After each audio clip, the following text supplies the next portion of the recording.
তানজিম তিশা অভিনয় করেছেন অনেক দিন হয়ে গেছে। কেরিয়ারের বয়স অনুযায়ী অভিনয়ের উল্লেখযোগ্য কোনো অর্জন নেই। তার কেরিয়ার চলমান অবস্থায় আছে, কাজ করছেন এটাই। এর বাইরে তেমন কোনো উল্লেখযোগ্য কোনো কিছুই নেই।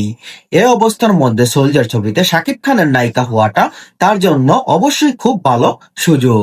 গ্ল্যামারের বিষয়টা স্যুট করবে তার মধ্যে, সে যেটা কমার্শিয়াল ছবিতে দরকার। তবে নায়িকা হিসাবে অভিনয় কেমন হবে সেটা ট্রেইলার না আসা পর্যন্ত বলা যায় না। তার জন্য শুভকামনা থাকলো।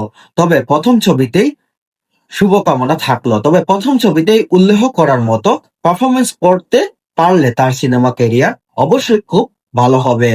চিত্রনায়িকা তানজিম তিশার জন্য অনেক অনেক শুভকামনা, কারণ তার জীবনের প্রথম সিনেমা হচ্ছে শাকিব খানের বিপরীতে অভিনয় করে।